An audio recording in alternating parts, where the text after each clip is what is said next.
My name is Doug Hughes, and I'm the Dean of Academic Affairs here at Boston University. And today we're talking to two of our fourth-year students to get a sense of, as they apply for residencies, what do our LGBT students think of these regions of the country that are passing these religious freedom laws which curtail the liberties and the rights of our LGBT citizens. And these bathroom bills, and does this impact their decisions around residencies and where they live, or does it not impact? And what advice do they have for upcoming LGBT students in our school? So I throw this out to both of you. Has these religious freedom laws influenced or not influenced you in your decision making around where you're going to interview and where you're going to apply for residencies? So when I was originally asked to do this interview and whether I would go to one of these states that we've been hearing so much in the news, my initial reaction is just, I wouldn't, simple as that. I couldn't imagine investing in such an important stage in my career in such a large number of years into a place where I was not fully equal to the other people in that state and in my program. I imagine it may have some professional consequences in terms of your ability to excel and to have mentors, and just in terms of your quality of life outside the program, I feel like that would be compromised. Thank you, Sam. Kiro, your thoughts? I think I'm a little bit on the other end of the spectrum. Going into something like orthopedics, you have to be open to going kind of anywhere. So I'm going to apply to really every region, even the states that have enacted a lot of these laws. And from there, interviews, I guess it will I'll see where the interviews come from. It will definitely play maybe a part of the decision of where to interview. And maybe more in like the rank list after interviewing places. I think being there and talking to the faculty members and residents when you're interviewing might be a great way of kind of getting a feel for how open the program is to LGBT students. So that's kind of my thought process. We also have some transgendered students. They weren't able to make this conversation today, but do you think it is different for our transgendered students with these bathroom bills that are being passed? Can you speak to their issues? Is that a big issue? Is that not such a big issue? Well, from my friends, I feel like their reaction has been similar to mine, in that particularly around North Carolina bathroom laws and other states that have enacted bathroom laws, that they simply don't feel safe, or it would be a burden for them to have to use public facilities that are not in accordance with their gender identity. It's a core aspect of their identity. So I think that it would be a difficult decision. But again, not all students have that choice. Some people want to go back to their home state, which may be in these same states. Yes. And some people may want to enact change to change these laws and to change medical practice for the better in these states, and I commend those people. But if I were in that situation, I think I personally would be hesitant. Thank you, Sam. Kira, do you have anything, another perspective to add on that? I think I kind of think the same thing as Sam. I can't speak personally for how that would affect me. But I imagine if I was in that type of situation, it would impact where I was going. I think it would be different if my family was in that particular state. That might be an incentive to go home and kind of have that support through residency. But I think that's probably a very individual decision. Yes. I also imagine that our responses in 5 years from now will may be inaccurate, that the laws may have changed in a short period of time too. Sam, what do you imagine will happen in 5 years? Where do you think it will be? Will the laws become more humane, or do you think they will become more entrenched? Well, so to extrapolate from my experience as a gay man, in the past 5 years, I have been able to get married and be in the first group of federally recognized married couples when that Supreme Court decision came out. I have been able to be fully out in my career. I've been able to feel comfortable in my community. So there's been a tremendous change even in the past 5-10 years for gay rights, and I think right now there's a lot of attention and emphasis on transgender rights, and some of the laws that we're seeing are a reaction to progress. And I think that reaction, just like the reaction to gay rights, will die down over time. So you see that this is sort of a backlash for marriage rights, and that it will probably smooth over, and that things in 5 years from now will be a more welcoming environment. I think so. Karen, I hope so. Yeah. I hope so. I'm not sure.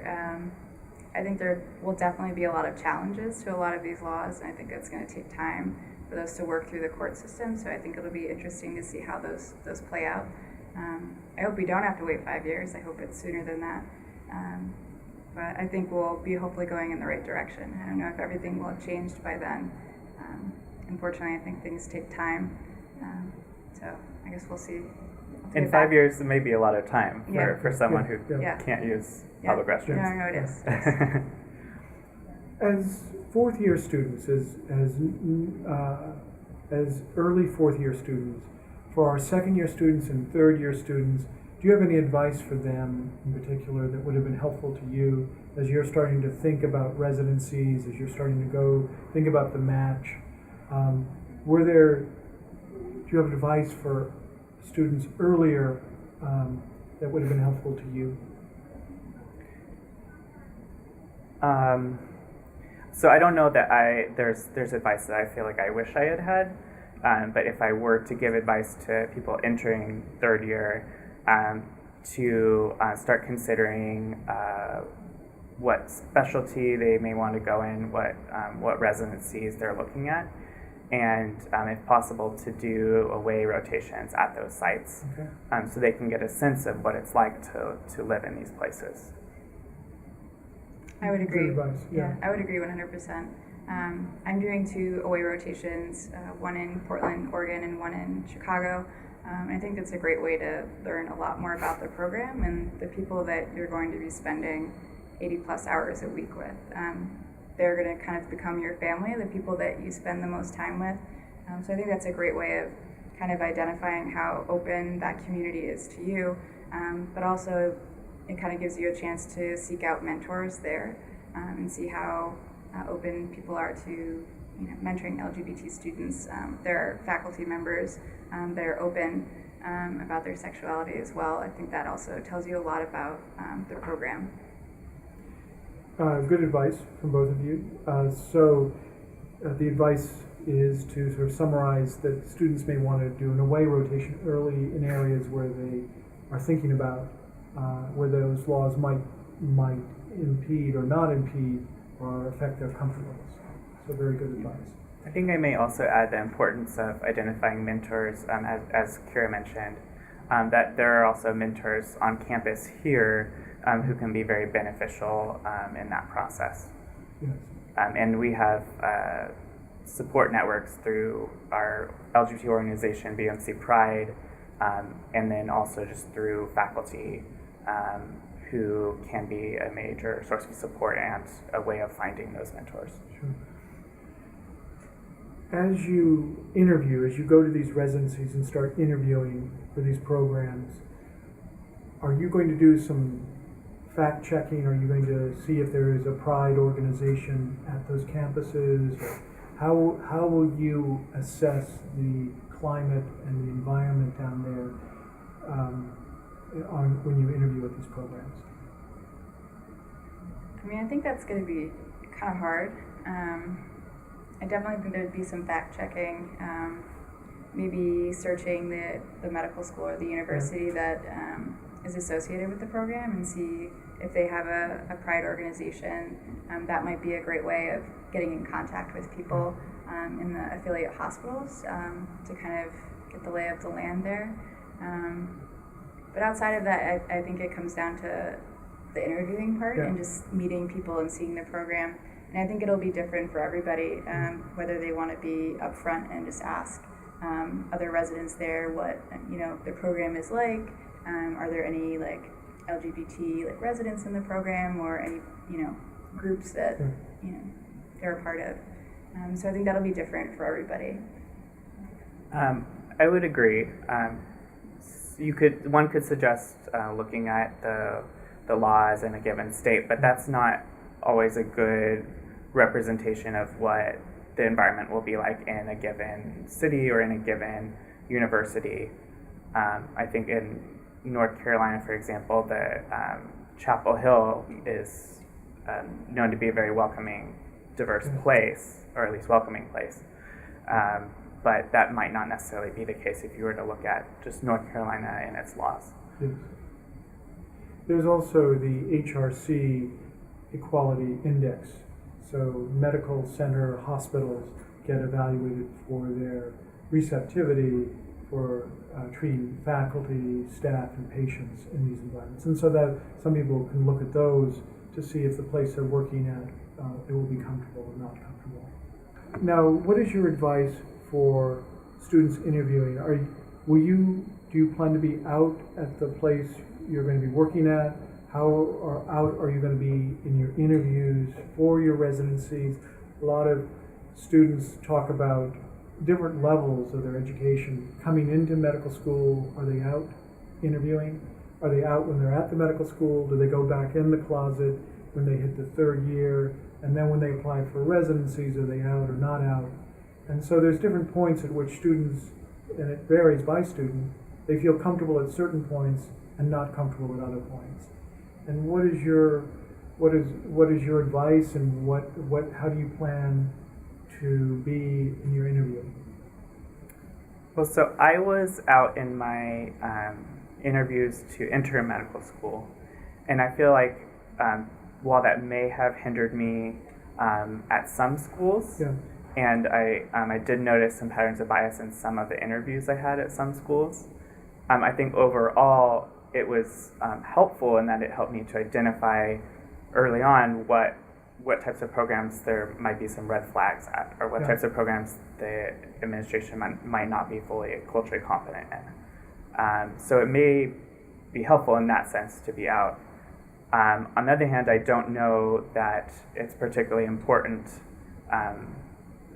in terms of your qualifications as a candidate, and it shouldn't matter. Yeah. But maybe being out is a way to test that, to test whether it will not matter. And for me personally, it's a little bit of a different situation because I have made LGBT cultural competency part of my work, both before med school and in some of the research that I've done in medical school. So I'm going to want to feature that work in my application, and that requires outing myself. Yeah. Yeah, I mean, I think it's going to be different for everybody.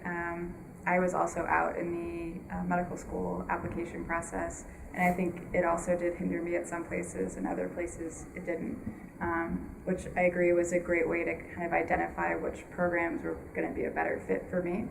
And I think that's probably the same way I'm going to approach residency. I didn't do a lot of like LGBT research, so it won't be something on my application that will come up.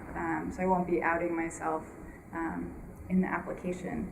But if it comes up in like discussions or talking about significant others, I would be very open about that. I'm not going to change who I am to, make it work at a particular program. Are there things I haven't asked that you both would like to say? Is there some experience you've had that you've learned a lot from, or is there some message you'd want to give our students that will be following in your footsteps? Is there some way we can make their journey a little easier? I mean, maybe if there was some type of, I didn't know about the HRC program, that would be something that I think would be helpful. I'm actually going to go look that up now and check it out. So maybe if there's some other resources that students, could be told about that they could use as part of this process. I think it's kind of overwhelming to begin with. Yeah. So just trying to figure out how to do the application and writing your personal statement. A lot of the other things, I've actually forgotten about that you also have to think about in this decision process. So I guess maybe just letting students know that there are different things that they can use to kind of evaluate programs, or even faculty members who have connections at different hospitals. They were, professors at a different medical center before they came to BU. Might be a good resource to kind of, talk about different programs in different places. And also just to follow up on that, Ellen DiFiore, our registrar, can tell you at any school you go to, we have alumni there as residents or faculty. And so that would be an entree for you to reach out to that person to get a sense of what the climate is like, what it feels like. Sorry, Sam, I cut you off. Oh, I was just going to add that I feel like there is a lot to stress about when you're applying to residency already. That this really shouldn't be something that adds too much more stress. That in general, medical schools, medical programs tend to be more accepting than society at large. However, on the flip side, ultimately it's important to be somewhere where you feel that you will be happy and where you can fully be yourself.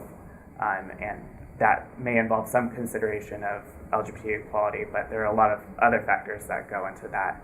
And I think it's important to look at that as a whole. Look at your personal well-being and your professional opportunities as a whole. Well, I'm so happy that you both agreed to talk about this. This video is going to be archived.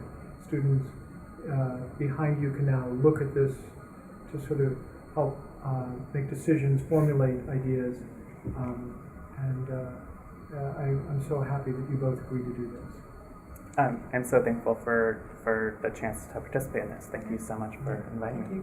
Thank you for the invite. Thank you both.